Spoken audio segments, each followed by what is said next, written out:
All right, today we're reviewing a scope from a company who I remember when they came on the scene probably 2 or 3 years ago, and they were the first people, I believe, to offer an affordable first focal plane scope. This was back in the day, 2, 3 years ago. So all the hardcore air gunners know about Discovery Optics, and they've been raving about them for a while. So I'm pretty happy to get to try one of their scopes. So first focal plane and second focal plane. First focal plane just means that the value of your mil dots stay the same, whatever magnification you're at. So if you're at 10 power, or if you zoom into 20 power, the value of your mil dots is going to stay the same. With a second focal plane scope, which is what most scopes are, before first focal plane became affordable, which is just recently. Let's say I'm at 10 power, and at 50 yards away, 1 mil dot, my bullet's going to drop 2 inches. If I were to zoom in at that same 50-yard target at, let's say, 17 power, now the distance between the mil dot is like 3.5 inches, or it's not 2 inches anymore. With a first focal plane scope, it's always 2 inches, no matter what. So definitely better. Now let's say you just shoot field target competition, then a second focal plane might be better, because you're basically going to be using your scope at the same distances with the same settings every time. Of course, you'll know what they are. It's just a little more complicated, but you can still hit your target perfectly with either one. Like I say, the second focal plane is just a little bit more math. And I guess the first focal plane scope would technically be no math. So this is the Discovery Optics ED-PRS 5 to 25 power 56 millimeter FFP first focal plane scope. It's got a 34 millimeter tube, a giant 56 millimeter objective lens, so it gathers a lot of light. This is the ED-PRS 5 to 25 by 56 millimeter FFP competition scope. The reticle and everything else is designed for competition. It's got a 34 millimeter tube, which is what your scope rings go around, and a huge 56 millimeter objective lens, which is the front one. So it's going to gather lots of light. It says it's good in low light conditions. You can go as little as 5 power, as high as 25 power. It's got nice, big, oversized turrets, and it's just click adjustment. So all you do is click it. It stays where you leave it. You can set your zero stop, so you can basically sight in and then loosen your turret and put your sight in point at 0, tighten it back down, boom. Then you can dial to your targets. The way some of the competition shooters do it is they'll just sight their rifle in at 25 yards perfectly, and that's it. From there, they can dial in and hit a target at 300 yards, no problem. That's how they do it. Because their scope, they trust it, and they know that if they go such and such a click, it's going to hit the target. So it's pretty cool. This also has an illuminated reticle, which I did not try out, but it's there. It has parallax at 25, 50 yards, 100, 200, 500 yards, and also infinity. So it's real easy to estimate, if you want to sit at 35 yards between the two marks. Basically, that parallax wheel is going to focus your picture. So if you don't have, let's say, a marking for 40 yards, you just get it close, where you think it would be, and then make sure that picture's focused and you're good to go. The rear piece, of course, is your diopter. You're going to focus that, point it up at the sky, and then focus that back ring, and that will adjust the crosshairs so they're perfectly sharp for your individual eye. And this actually has a locking ring for that, so you set that and you can lock it in place. This tall drink of water is 16 inches long, weighs 2.3 pounds, comes with some really nice scope rings, and they tell you exactly what pounds to torque down the bolts. So I don't think it's super important that you have to torque your scope rings down to 20 foot-pounds.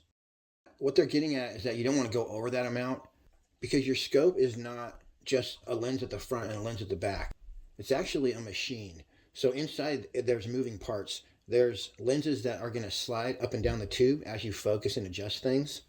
So if you get your scope rings too tight, theoretically, you could obscure the operation of said pieces.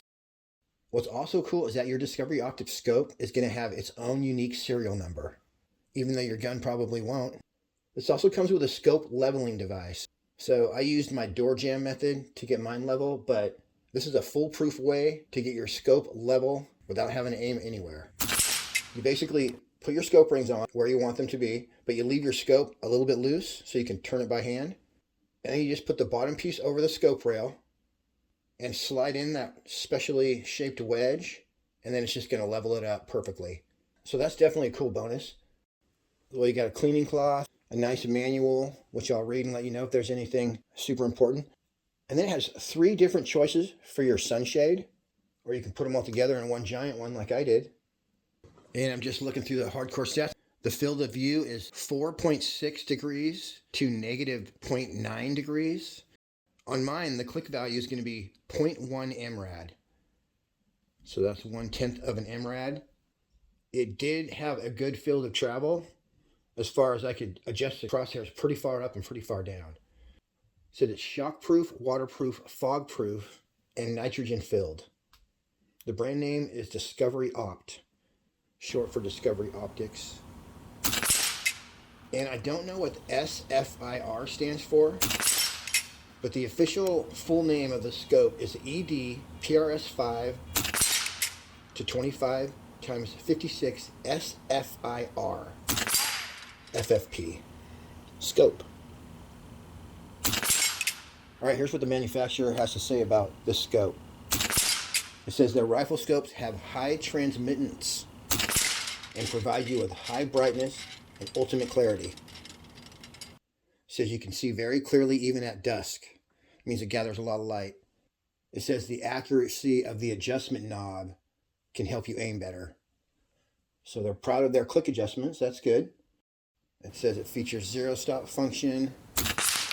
It says it has a wide field of view.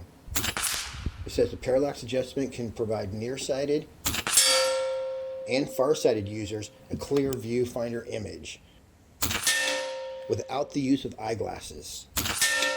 Provides fast, simple aiming points for various shot distances. It says features 0.1 MRAD click value at 1 KD adjustments. It says the digital wind reticle has red illumination with 6 level brightnesses for easy targeting in all light conditions. The fully multi-coated optics are anti-reflective and also increase clarity with better light transmission than others. All right, that's it. My impressions of this scope were it's definitely clear. It's very easy to shoot with. I'm not an expert on windage and elevation and all that, but I'll tell you, I like all the squiggly lines, and it would be very easy to do holdover and all that with, in my opinion. The quality is definitely awesome. There we go. Everything's super tight put together, and when you turn the knobs, that's it right there, buddy. Those click adjustments are so awesome. It's not until you've been using those for a while, click adjustments, and then you go back to a scope where you have to like loosen something to adjust your crosshairs. And you're like, oh man, can't believe I ever did this. So click adjustments are awesome. The zero stop's super easy to use. And yeah, I would say this is definitely a good scope. If you want a scope where you know you're going to get the value for your money and you're just trying to spend $400, go for it. So there'll be a link in the description. They wanted me to include their Amazon link, but I have an Amazon affiliation, so I'll get, I think, like 2% if you go through the link in the video description. Under $400, quality and value that you can count on.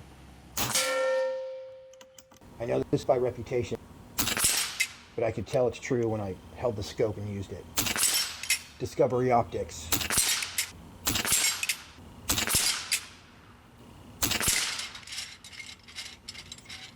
All right. Thanks for tuning in. See you on the next one.